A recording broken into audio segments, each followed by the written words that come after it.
Nacional Cali. Para mí es un gusto poder estar presentándoles el tema el día de hoy. Mi compañera Isabela Castellanos García va a estar con nosotros el día de mañana hablando en la parte de tratamiento. ¿Listo? Hoy vamos a hablar sobre, digamos, este conjunto de situaciones patológicas que hablamos en tromboembolia venosa y vamos a abordar la fisiopatología el día de hoy. ¿Listo? Entonces, pues aprovecho para invitarles.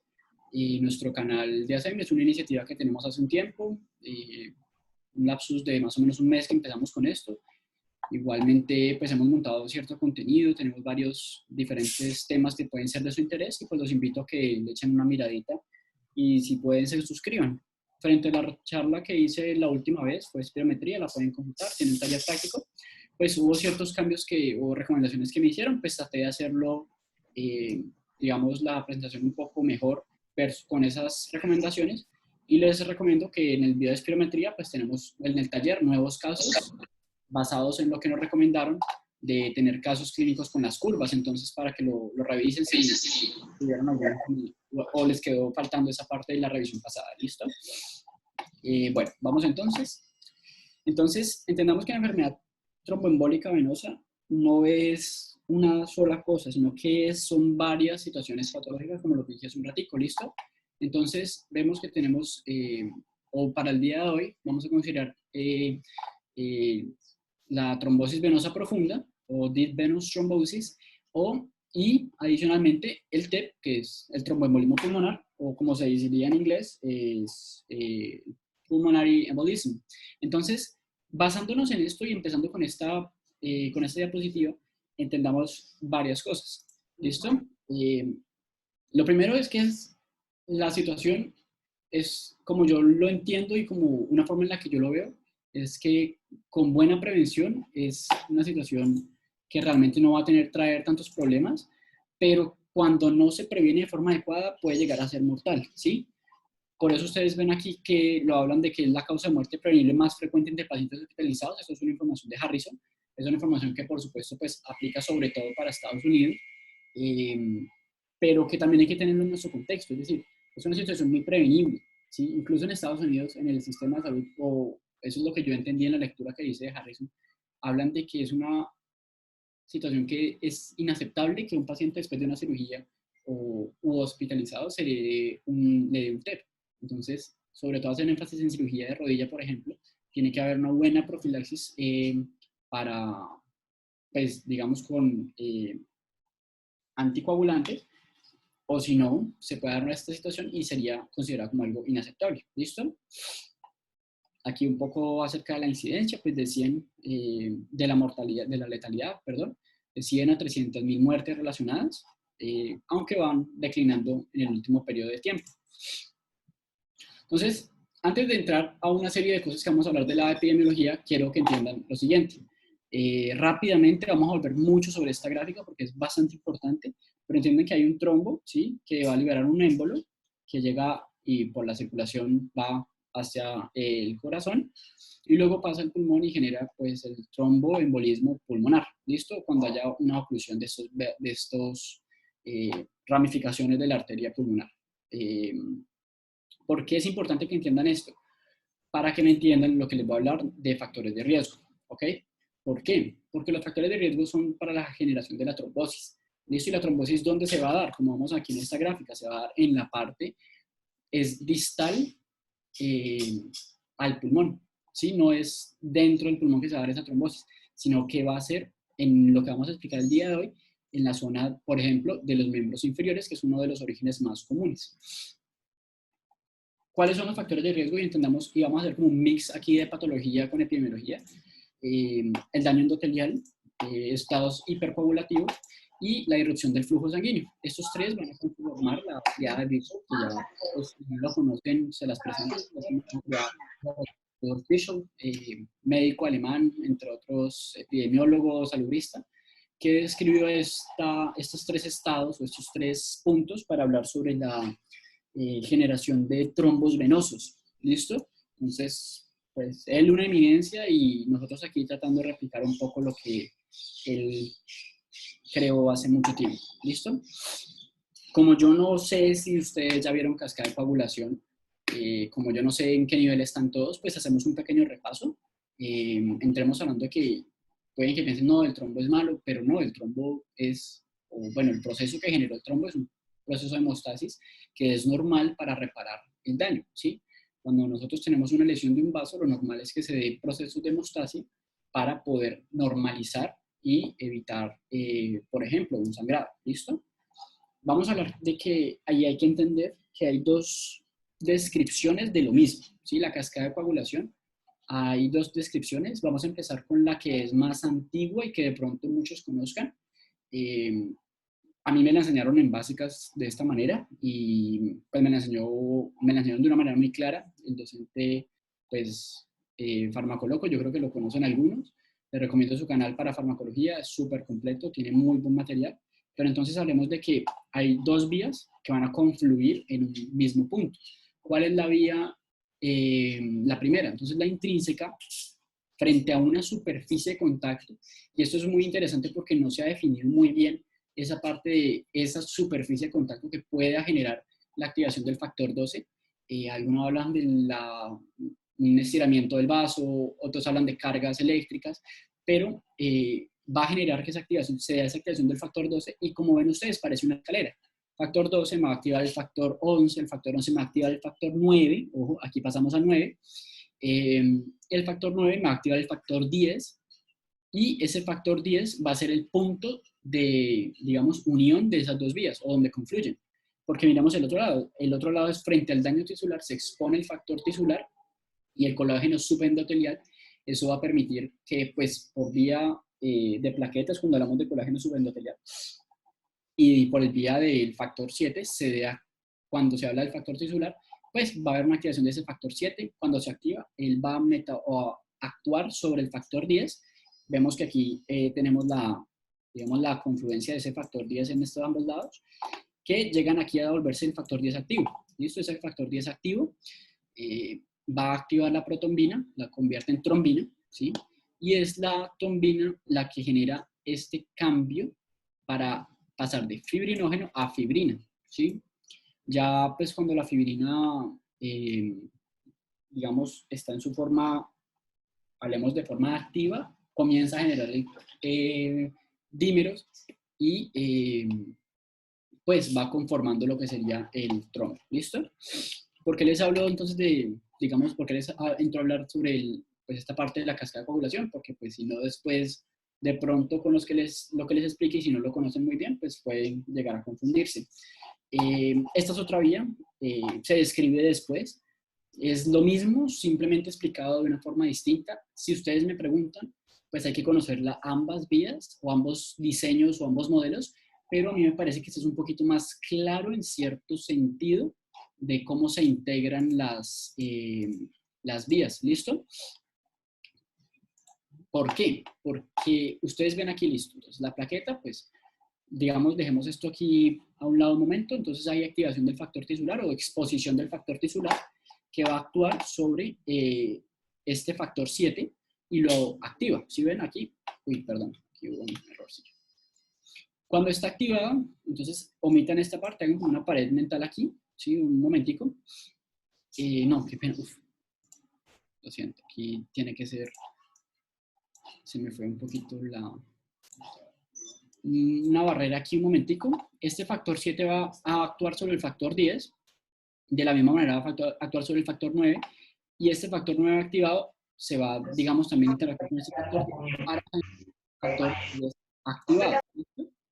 Cuando el factor 10 activado, que va a ser, no va a ser una cantidad tan significativa, pues va a actuar sobre la protombina y genera la trombina, que es lo que hemos hablado antes, es, digamos, lo normal, que hablamos en la cascada anterior, ¿ya? ¿Qué pasa? ¿Qué incluye este modelo? Esta fue la primera fase. Ahí está.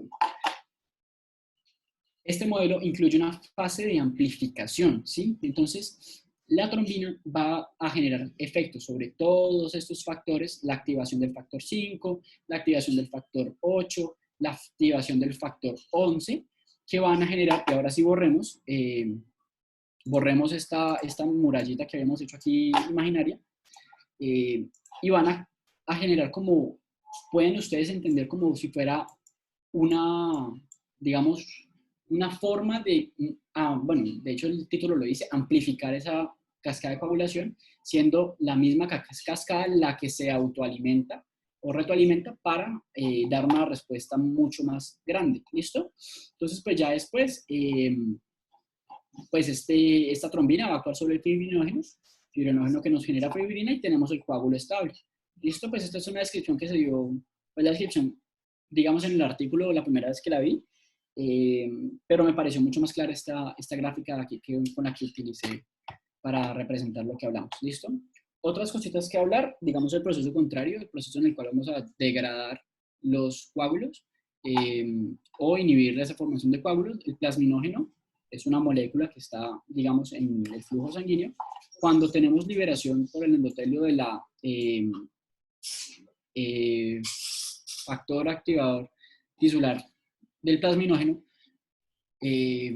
vamos a pasar de plasminógeno a plasmina, y esta plasmina va a generar la degradación del coágulo, ¿listo? De fibrina. Entonces, algo importante y es que va a liberarse el dímero D.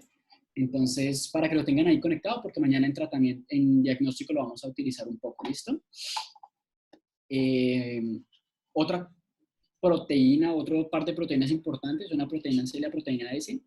Estas dos, siendo la S un cofactor o, bueno, un acompañante, digamos, de la proteína C, van a ser un par de proteínas con funciones anticoagulantes que van a agregar factor 5 y factor 8. Vean ustedes que factor 5 y factor 8, que están por aquí, van a ser factores que son vitales para la posterior activación o posterior funcionamiento de otras reacciones, ¿listo? Ellos van a ir acompañando al factor 10, van a ir acompañando al factor, al factor 7, al factor 9, ¿listo? Bueno, entonces, pues esta gráfica me pareció muy interesante, en el sentido de que permite que veamos todo esto que les estoy comentando acerca del flujo anormal, el aumento de coagulabilidad y alteraciones del endotelio que van a llevar a la formación de nuestro trombo en este sector, ¿listo?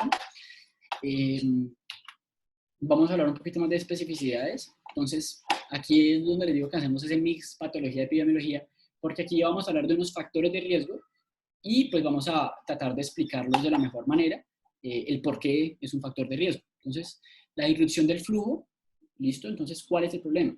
Hay una estasis y una generación de turbulencia. Entiendan que el flujo laminar, yo creo que todos estamos ya vimos quizá fisiología, si alguien no, pues recuerden el flujo a nivel de la sangre es un flujo laminar, es el flujo, digamos que es lo más común que ocurra, pero si genera, y en ese estado, los factores de coagulación no van a generar contacto, ¿sí? Lo que describe la literatura es que cuando tenemos la turbulencia o la estasis, se facilita ese contacto entre esos factores de coagulación y pues puede generarse la facilidad de tener un trombo. Piensen ustedes, por ejemplo, en fibrinación auricular, cuando tenemos ese espacio-tiempo en el cual hay una suerte de estasis a nivel de atrio derecho y pues se da la formación de coágulos que ya conocemos y que tan mortales pueden llegar a ser. Entonces, pacientes que están en cama, inmovilizados, pacientes, bueno, mujeres en embarazo, también es un estado que puede alterar o generar estasis y turbulencia.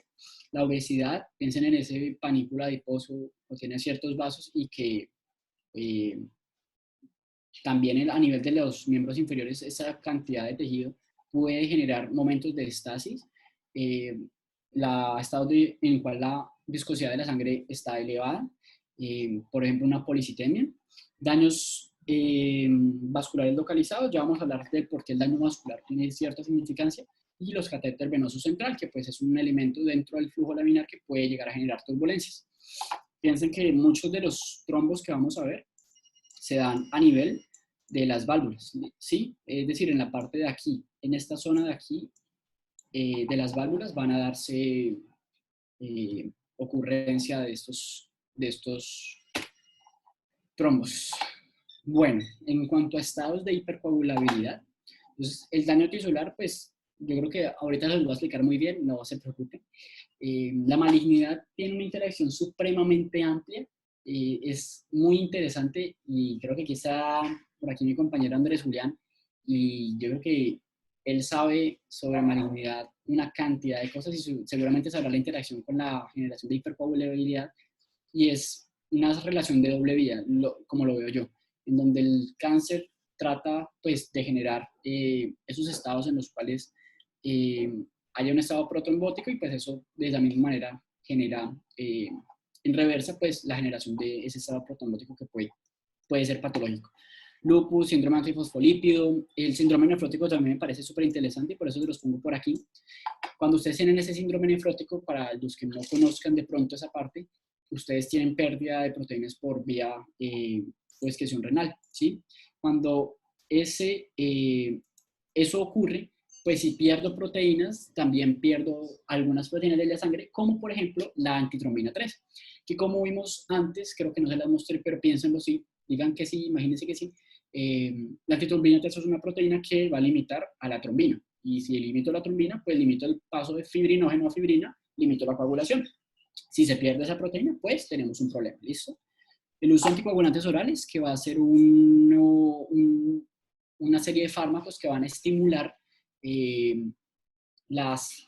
a factores procoagulantes, ¿listo? Entonces va a generar un estado procoagulante. Y genéticos son una gama gigante y supremamente interesante. Por ejemplo, factor 5 de Leiden, un factor 5, como lo vimos antes, que es parte de la vía de la coagulación, que es anómalo y no se deja degradar, ¿sí? Está mutado. La protombina 20-21-0A, que así le digo, no sé si esté perfectamente dicho, pero es una mutación en la cual tenemos una hiperproducción de esta protrombina. Piensen en una reacción enzimática normal, si hay más sustrato, y puede generarse una mayor cantidad de producto. Hiperhomocisteinemia es una situación en la cual hay acúmulos de homocisteína y eso genera cierto daño tisular y puede llegar a producir trombosis. Déficit de antitrombina 3, eso también puede darse de vía genética. Igualmente, esos pacientes pueden llegar a generar déficit de proteína C, de proteína S, ya los vimos que son anticoagulantes, plasminógeno deficiente y fibrinógeno anómalo. ¿Listo? Entonces, son muchos estados genéticos muy variados. Generalmente estos pacientes, pues, digamos que tendrán una situación clínica distinta a lo más común en este grupo de pacientes, porque van a ser jóvenes, que van a tener, pues, trombosis venosa profunda desde edades tempranas, que no es lo más común, igual que otras alteraciones propias de cada una de las enfermedades. ¿Listo? Entonces, el daño endotelial, yo se lo vengo prometiendo hace rato. Factores de riesgo, catéter intravascular, traumas, fractura de cadera es uno de los comunes, o fractura de huesos largos. Cirugías, por ejemplo, reemplazos totales de rodilla, que es una cirugía que me parece a mí bellísima. Y de la misma manera, reemplazos de cadera que no tengan una muy buena profilaxis. Lesiones previas en donde haya existido una trombosis venosa profunda con daño valvular o situaciones de hipoxia localizada, ¿sí? Pero entonces ustedes dirán, bueno, el daño endotelial es que se me rompió el endotelio y ya, o qué realmente.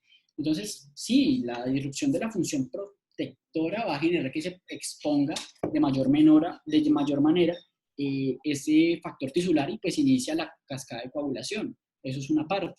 Pero también entiendan que el endotelio tiene funciones anticoagulantes y funciones vitales para la regulación de nuestro cuerpo.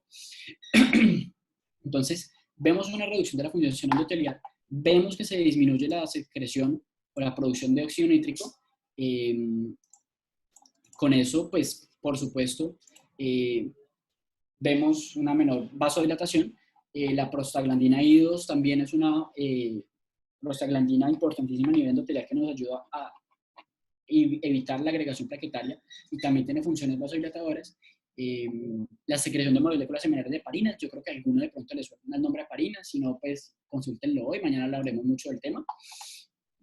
La antitrombina 3 también es parte de la función endotelar secretarla, y el factor activador de plasminógeno tisular, factor tisular activador de plasminógeno, que es el TPA, ahí lo verán mañana también mencionado en tratamiento de una manera distinta, que pues es importante entender para la degradación, aumentar esa molécula que es la plasmina que me degrada coágulos, y la trombomodulina, que es una proteína también muy importante, en donde si se da una disminución de esta, pues ella lo que hace es que nos ayuda a que tengamos una activación de proteína C. ¿Listo? ¿Cómo? La trombomodulina redirige a la trombina a activar proteína C. Esto es un mecanismo descrito y realmente es bastante interesante. Entonces, otros factores, y aquí hacemos un bridge ya van a ver con una situación complicada a nivel sistémico, pero entiendan que vamos a ver estados proinflamatorios, como por ejemplo la artritis reumatoide, las infecciones. En el adulto mayor hay mayor susceptibilidad, quizá no por esa parte proinflamatoria, pero sí también se ha inscrito, y la hipertensión arterial. ¿Qué va a pasar? Ese estado proinflamatorio va a, digamos, llevar hacia arriba a los factores de coagulación y hacemos el bridge teórico a una situación, por ejemplo, que vemos en sepsis, en donde frente a ese estado de inflamación tan importante, podemos llegar a tener pues todo lo que viene siendo la coagulación intravascular diseminada. Obviamente, pues eso tiene otras ciertas connotaciones en sepsis, pero para que entiendan que la respuesta inmune exagerada o la respuesta inmune aumentada o estados inflamatorios puede tener ahí algo que decir frente a la producción de un trombo. Bueno, entonces para, digamos, aplanar esa parte de los factores de riesgo, miren, esos son los criterios de Wells, son súper utilizados para digamos, la evaluación inicial del paciente, lo veremos mañana. Y vemos, por ejemplo, la inmovilización, antecedentes de lesiones previas de trombosis venosa profunda con 1.5 puntos cada uno, y la malignidad como factores de riesgo que hay que mirar en el paciente cuando le estamos evaluando, ¿listo? Para ver la posibilidad pretest de que tenga un tromboembolismo pulmonar. Bueno, entonces ya entrando full en fisiopatología, vemos que el trombo es una formación patológica de un coágulo de sangre a nivel intravascular, ¿listo? Ya ese trombo, pues digamos, comillas, se salió de control, no debería estar en ese momento, la respuesta se salió de control, y por eso pues llega a ser patológica. Otro concepto importante es que el émbolo, la parte de émbolo, es una masa intravascular que viaja corriente abajo y ocluye los vasos. Claramente los síntomas dependerán del vaso que se vea implicado. Por ejemplo, si tenemos ese émbolo llegando al pulmón a una zona, digamos, no ocluyendo una parte muy distal de una arteria pulmonar o una de las ramificaciones a nivel distal de esa ramificación, pues no va a manifestarse, no va a ser tan importante, pero piensen que ese émbolo o ese tromboembolismo se diese en la parte de la ramificación inicial del tronco pulmonar. Entonces las manifestaciones en ese caso, pues obviamente serían completamente distintas y serían pues incluso una emergencia médica. La obstrucción de la arteria pulmonar o una de sus ramificaciones por material originado en algún otro lado del cuerpo es la definición que vamos a encontrar o que vamos a utilizar para hoy para tromboembolismo pulmonar. Entonces, un trombo, pues una masa friable, es decir, una masa como frágil o que se puede, digamos, como se ve como frágil, de fibrina, eritrocitos, leucocitos y plaquetas. Y entonces vamos a ver que, volviendo a esta gráfica, entendamos que el trombo se forma en esta zona. Aquí yo hice el dibujo, digamos, la orientación no era la adecuada, pero se forma en este espacio de mundo, y si se llega a soltar, pues va a subir por la circulación y va a ocupar un lugar aquí, en las arterias pulmonares, o las ramificaciones de la arteria pulmonar. Entonces, como les digo, la manifestación depende de dónde llega. Si ese trombo llega por aquí y se ocluye solamente este sector, pues no va a ser o puede llegar el paciente asintomático. Y de hecho eso es algo muy importante que entiendan. El tromboembolismo pulmonar es variable a lo que marca.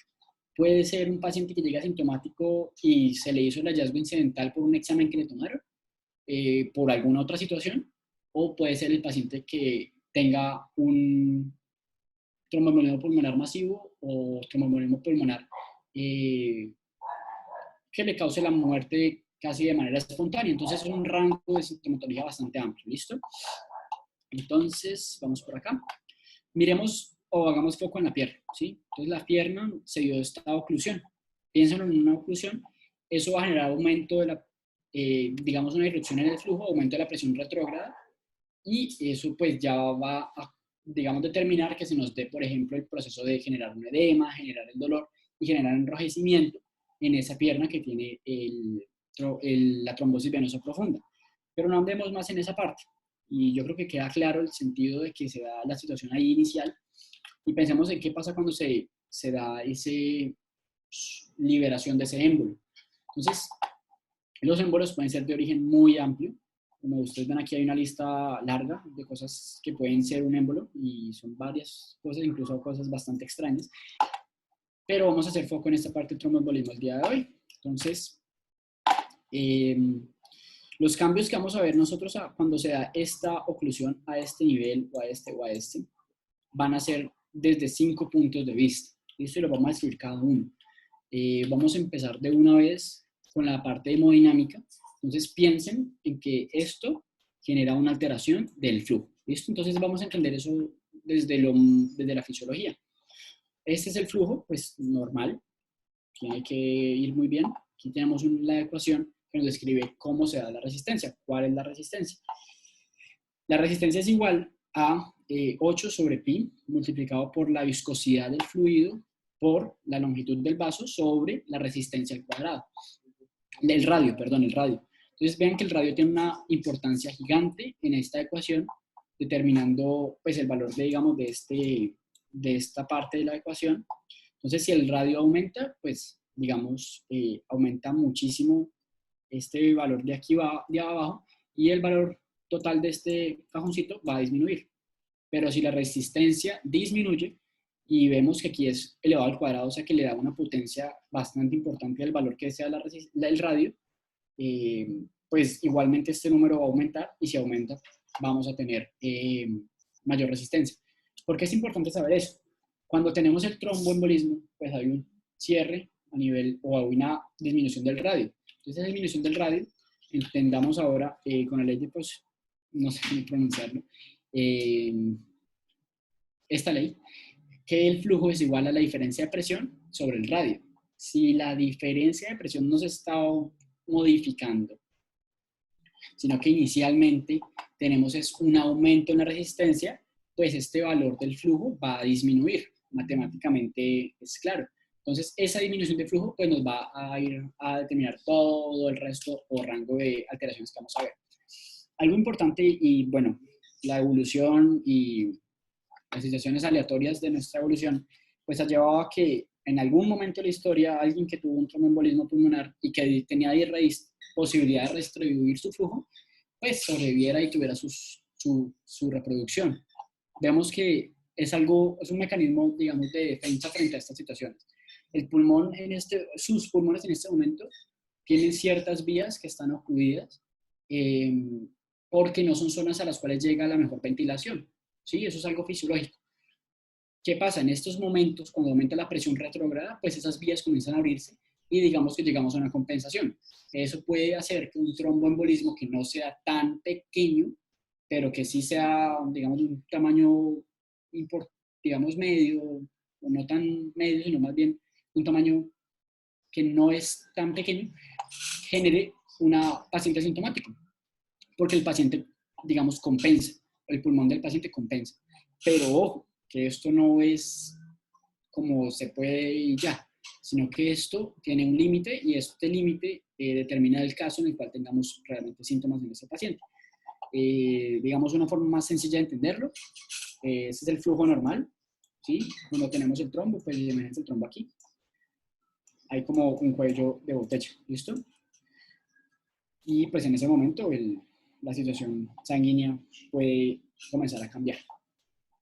Entonces, entendiendo eso, vamos a ver que hay manifestaciones que pueden ser mucho más graves. Por ejemplo, si el trombo fuera como este trombo, yo lo traduzco en silla, no sé si sea la traducción adecuada, pero piensen que este paciente perdió todo su flujo a los pulmones, perdió todo su flujo, digamos, de vuelta al corazón izquierdo. Eventualmente, pues los pulmones van a terminar, digamos, de vaciar y va a tener un aumento de presión en cavidad derecha exagerado. Este es el tipo de paciente que poco tratamiento tiene, poca acción terapéutica y muchas veces termina falleciendo lamentablemente. ¿Listo? Piensen en la magnitud del aumento de presión en la cavidad derecha. ¿Sí? Solo piensen en eso, piensen en la caída de gasto cardíaco. Es decir, es un paciente que es bastante complicado. Bueno, entonces, ¿qué cambios en la ventilación pueden darse? El caso que nosotros vamos a ver es este de aquí, ¿sí? Tenemos una obstrucción del vaso. Eso hace que el cociente BQ aumente. ¿Por qué? Porque la ventilación está bien, pero la perfusión no. Eso va a llevar a que inicialmente tengamos una hipercapnia. Esa hipercapnia, generalmente lo que nos dice la literatura es que normalmente vamos a tener un proceso compensatorio que va a llevar a que el paciente comience a aumentar su dinámica respiratoria para buscar, pues, corregir el problema, y terminamos en una hipocapnia con alcalosis respiratoria. Eso es lo que podemos entender desde este sector. Ustedes dirán, listo, ¿y la oxigenación cómo está? La oxigenación es un punto en el cual he encontrado, digamos, referencias contrarias, o en el sentido de que pueden describir diferente la gravedad del problema.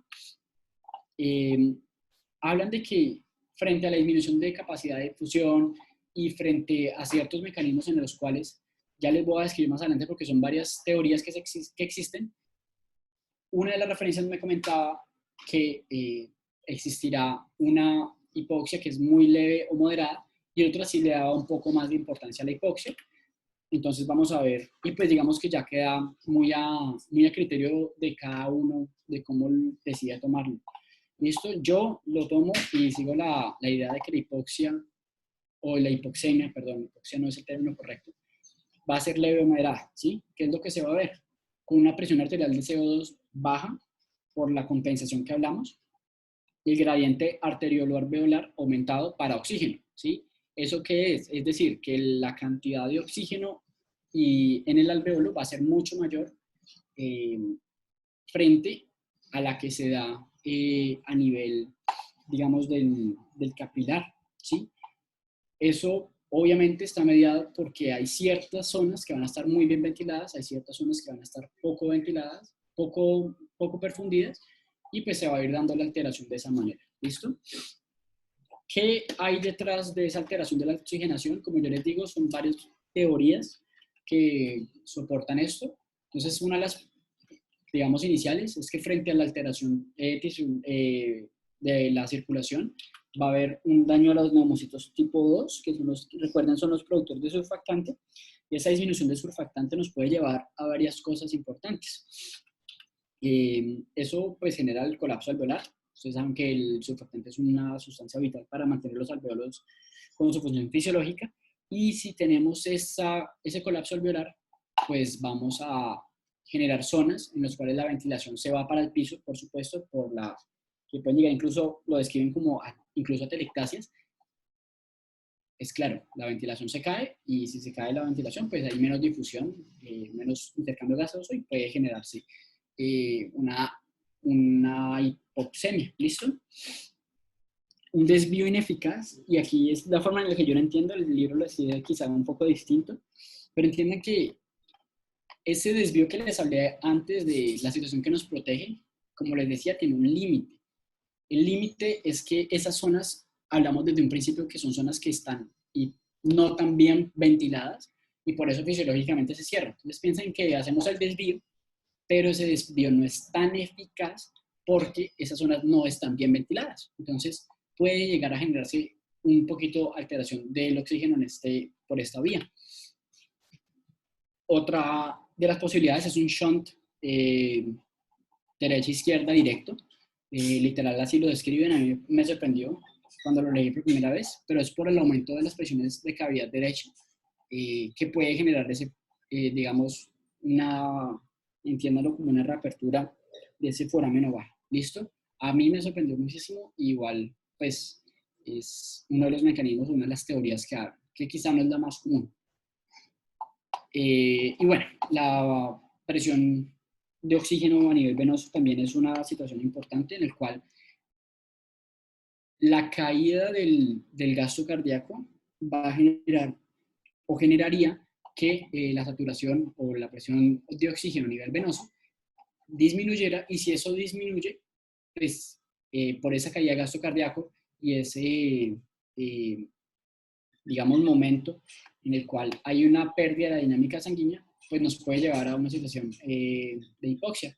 Entonces, también esos son como los mecanismos que se han descrito. También está la broncoconstricción, más allá de los eh, de que me hubiera gustado para una imagen, pero todas, la mayoría, es que era difícil encontrar una imagen de broncoconstricción que no se refiera a asma, pero sí es uno de los mecanismos que se propone para la parte de la hipoxia, una broncoconstricción, obviamente disminuiría la ventilación y pues ahí entramos a tener situaciones problemas, ¿listo?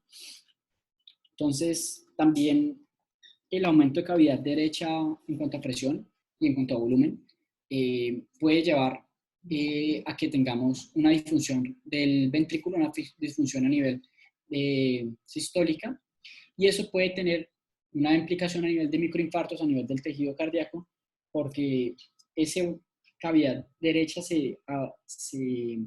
digamos, se distiende tanto que comienza a generar un cierre parcial o una disminución del flujo a nivel de las coronarias que nutren ese mismo corazón derecho. Entonces puede generar microinfartos. Esa caída de gasto cardíaco o esa alteración del ventrículo izquierdo también es importante en el sentido de que ese mismo crecimiento de la cavidad derecha termina, digamos, empujando un poco la cavidad izquierda y eso hace que pues, la capacidad de esta para generar un llenado no sea adecuada y eso nos lleve a que el gasto cardíaco pueda caer. ¿Listo? Los infartos pulmonares es algo importante también que hay que considerar, pero no es lo más común, o al menos no lo describen de esta manera. Consideren que el pulmón tiene doble irrigación y eso no, por las arterias bronquiales y pues por la irrigación que se tiene por la misma arteria pulmonar. Entonces, digamos que no es lo más común, pero también está descrito. Rápidamente, signos y síntomas que hay que tener en cuenta. Mañana los veremos mucho mejor, con mayor amplitud de tiempo y vamos a dedicar un poquito más de tiempo a la parte de la semiología. Pero la triada clásica que siempre nos han enseñado es la disnea de inicio súbito con el dolor pleurítico e incluso hemoptisis. Lo que nos dice la literatura es que no es tan común que se presenten ustedes así la triada perfecta, pero que sí son la disnea de inicio súbito o una disnea progresiva de lo más relevante en ese sentido. Sobre todo en pacientes que tengamos, por ejemplo, con una eh, hipotensión que no se explica el origen y que tiene esa disnea, que es sido progresiva, que ha ido aumentando o que fue súbita con el dolor pleurítico. Entonces, para que lo tengan ahí en cuenta, incluso pueden generar síncope en los casos más graves o los casos en los cuales el flujo o el gasto cardíaco y la cantidad de sangre que puede llegar a oxigenar el cerebro ha disminuido. Entonces, para que lo tengan ahí súper en cuenta. ¿Listo? Aquí está el mecanismo propuesto para cada uno de estos tres puntos principales o de la triada clásica, en donde la disnea de inicio súbito da por la broncoconstricción y por la disminución de la capacitancia del pulmón. El dolor pleurítico por estímulo o por las hemorragias pulmonares que generan irritación y dolor. Y la hemoptisis por el aumento de presión microvascular y disrupción del capilar, que pues genera un paso de sangre al nivel alveolar. Ya con eso pues terminamos por el día de hoy. Sería todo. En este momento pues si alguno desea realizar alguna pregunta, lo pueden hacer por el chat y ojalá podamos contestarles de una vez o discutirlas. De la misma manera, pues ya les enviaremos por aquí por el mismo chat este link, que es un link para una encuesta muy cortica, es una retroalimentación que hacemos para poder mejorar cada día y tener mejores actividades. Y siempre que en una revisión de este grupo o de este grupo de revisiones, exijan su retroalimentación. ¿Listo? Siempre hay que hacerlo. Entonces, pues daré una espera para que hagan sus preguntas por el chat, si tienen alguna pregunta. O algún comentario para adicionar información, quizá la revisión de literatura me faltó algún punto y ustedes pueden colaborar con eso. ¿Listo?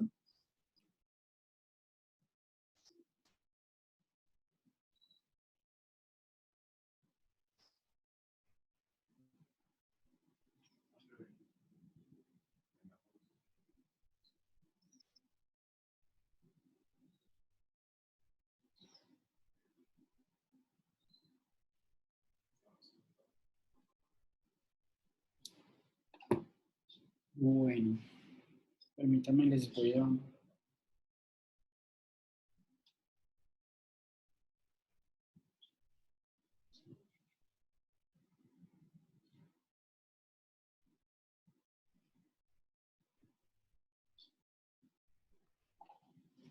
eh, Valeria, si estás ahí, envía el chat, por aquí por el chat del grupo también la retroalimentación, el link.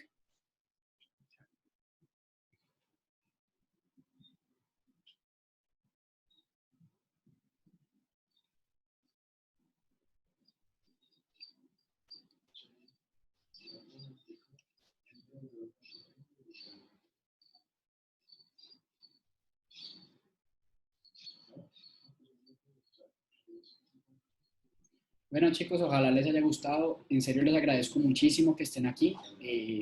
Para mí es muy importante poder contar con comentarios de ustedes, si hay algo que no les ha gustado, si prefieren que se expliquen las cosas distinto. Es crecimiento para mí. Y ojalá haya sido un espacio en el cual ustedes hayan podido aprender algo acerca de esta condición tan importante que podemos encontrarnos en la clínica. Mañana va a estar súper tratamiento diagnóstico, va a estar muy interesante con Isabela y va a estar muy bien explicado. ¿Listo? Como les digo, la retroalimentación es vital. Por favor.